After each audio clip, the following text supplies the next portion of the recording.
장경준과 이영희가 각마기식으로 이어진 운명이었다는 것이 드러나면서 이번 회차는 큰 감동을 주었죠. 두 사람은 이 사실을 가족들에게도 바로 알렸습니다.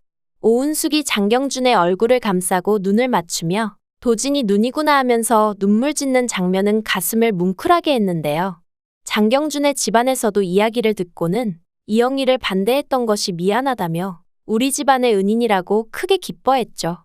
두 사람의 결혼을 서두르기 위해 상견례가 조만간 진행될 것 같은데요. 하지만 이런 운명에 기뻐하지 못하는 사람이 한 명 있죠. 바로 장세준입니다.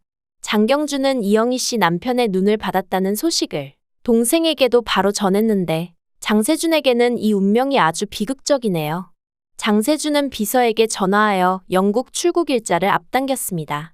아직 가족들 동의도 얻지 못했는데 2, 3일 만에 무리해서 해외로 떠나겠다는 건데요. 자신이 없어야 장경준이 행복할 수 있다며 떠나려 했지만 비서실을 통하여 비행기표를 예매했기에 필연적으로 장훈이나 장희재, 차윤희에게 먼저 보고가 되어 장세준은 결국 떠날 수 없을 듯하네요.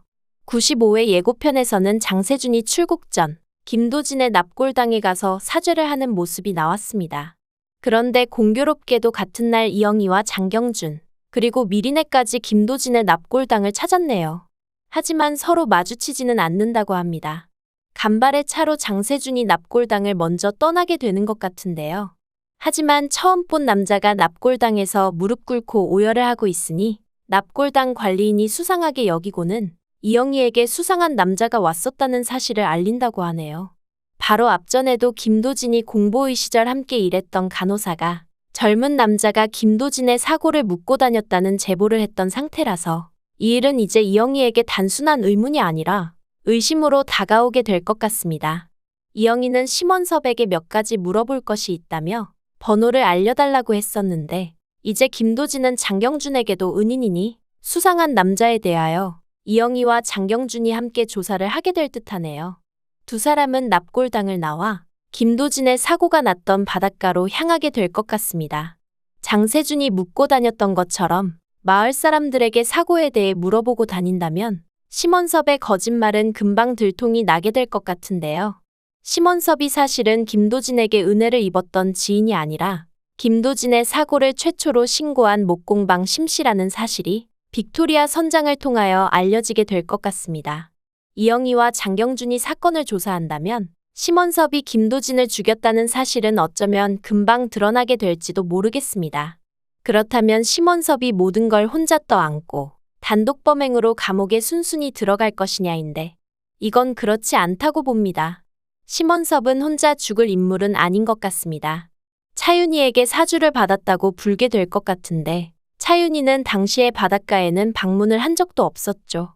결국 심원섭이 잡힌다면 어쩔 수 없이 장세준까지 꼬리를 물고 엮이게 될 것 같네요. 그럼 여기서 발생할 문제가 있죠. 오은숙과 그 가족들은 장경준에게 이제 가족이라며 눈물을 흘렸지만 김도진의 죽음과 관련 있는 집안이라는 것이 밝혀진다면 이 결혼은 어렵게 될 것 같습니다. 이영희로서도 장경준을 사랑하지만 남편을 죽인 원수지방과의 결혼이라니 김도진에게 미안해서라도 이영희는 장경준과 이별하게 될지도 모르겠네요. 그렇기에 결국 장경준을 위하여 장훈과 장희재가 결단을 내리게 될 것 같습니다. 호적 정리를 통하여 장경준을 외동아들로 만들고 장희재와 차윤희의 혼인관계를 정리하게 되는 건데요. 그런데 호적 정리가 쉽지가 않습니다. 이혼으로 쉽게 호적이 정리되는 것이 아니라 장세준이 친자가 아님을 확인하고 차윤희와의 혼인을 무효로 만들어야 한다네요. 결국 소송을 통하여 장경준은 TS 리테일 장남에서 외동아들이 될 것 같습니다. 해피엔딩으로 가는 과정이 결코 순탄치만은 않은 것 같네요. 이영희의 시댁가족들이 장경준이 김도진의 눈을 받았다는 것을 알고 기쁜 날이야라며 말하는 모습이 선한데 김도진이 사고사가 아니라 살해당했다는 것을 알게 되어야 한다니 벌써부터 가슴이 아프네요. 하지만 밝혀질 것은 밝혀져야겠죠. 이대로라면 차윤희가 혼주석에 앉게 될지도 모릅니다. 유족들의 마음을 달랠 수 있는 것은 장세준의 진실된 사과겠죠. 용기 있는 장세준의 모습을 기대하면서 리뷰 마치겠습니다. 구독과 좋아요를 눌러주시면 제가 영상을 만드는데 큰 힘이 됩니다. 시청해주셔서 감사합니다.